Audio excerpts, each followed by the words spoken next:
Hi, it's Dr. Pierre Milo speaking, narrating my book, Rising from the Ashes of Loss, My Voyage Through Grief, available at Amazon.com. Post number 33. I'm still caught up in an exhausting uphill battle, and I'm haunted by the daunting task ahead. Something I have to do. Something I was afraid to do. Something I know is going to hurt me really bad. Scattering Louise's ashes. It's been on my mind for a while now, but I keep putting it off. I'm usually not a procrastinator, but this is beyond what I ever did before. I keep saying that I'm waiting for the perfect day, but I know it's just an excuse. The thought of touching Louise's remains is nothing less than horrifying, and I resent the moment I'm gonna have to do it. Or is it just another excuse to hang on to her? Oh no. Damn it. I'm gonna have to do this. I promised her.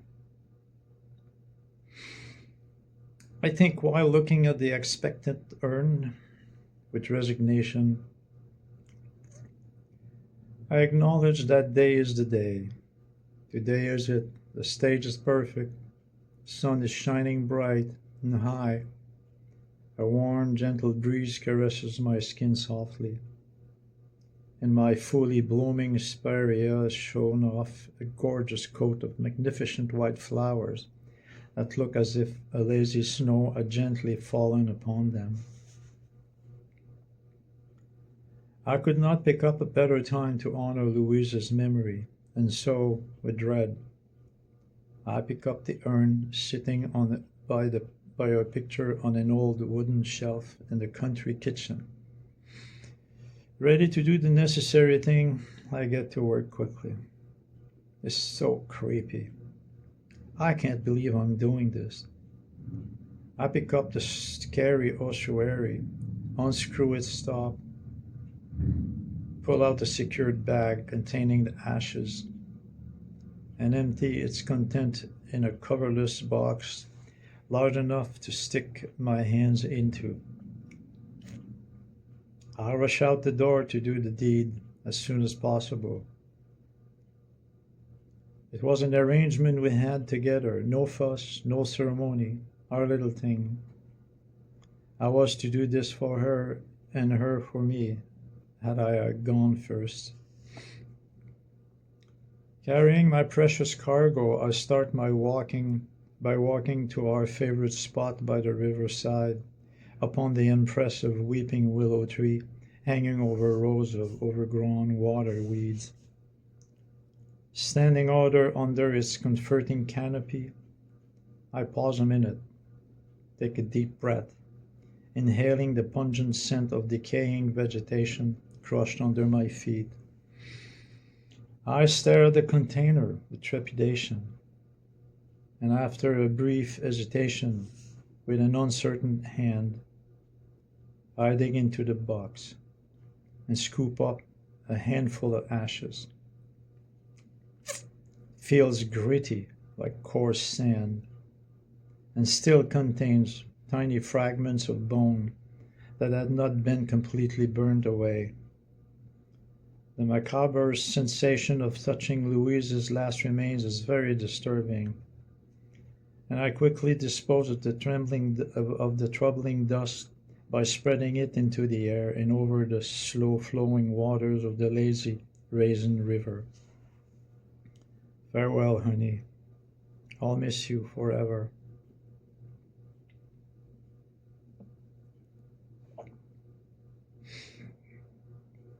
I say to myself, and with teary eyes, I move on. I repeat the same scenario at different spots in the backyard that were significant to her. The birdhouse sitting area, the wildflower field, and I finish up by the Japanese white lilac tree I had just planted in her memory. Ah, life's twisted sense of humor has no boundaries. It can sometimes interfere comically in the sanctity of the most revered moment. Who would have expected that? At some point during my little ritual, a sudden gust of wind caught me by surprise and blew the ashes back into my eyes. Half blinded and waving wildly, an inquiring hand in front of me, trying to get my bearings, I stupidly walked into an entangled branches of my crab apple tree and almost dropped the container with the remaining ashes as I rushed back out away from the angry wasp nesting in there. About that. The situation was so ridiculous that I have to laugh at myself. Aside from my red, irritating eyeball and itchy stings in my face and butt, I feel surprisingly good and cool about spreading Louise's ashes, something I was not expecting. I thought it would have been harder. Little did I know then that it was not to be for so long, and that another storm was gathering. Empowered by my newfound sense of accomplishment, I decided to take advantage of the rest of this beautiful day to do a little gardening around the house. Most of my time in the yard is somehow enjoyable, which is a surprise to me. However, I get into trouble the minute I start setting up the flower basket hung inside my wraparound screened porch, as I am overwhelmed by a powerful wave of melancholy. This had always been Louise's job, and even in sickness she did it perfectly. The baskets were always splendid. How can I even come close to her artwork, I think?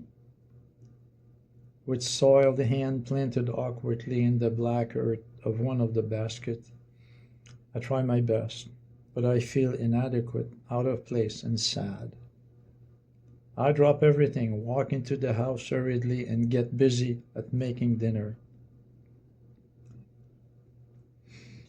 Still on a streak, after a reasonably acceptable steak dinner and a glass of French red wine, I decided to move my electronic piano from the cluttered country kitchen to my study, where it would be more accessible should I decide to tickle the black and white keys.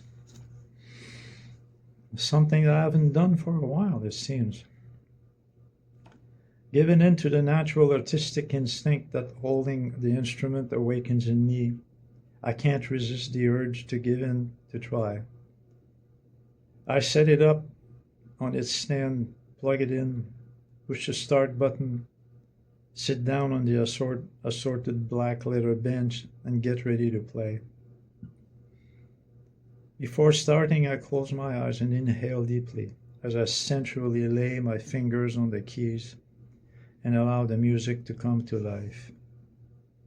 It's like magic.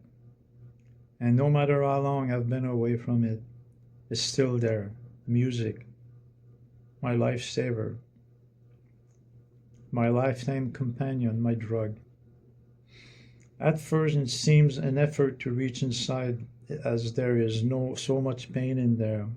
But soon, in a trained response, the music starts to flow and the melodies take form like blooming flowers.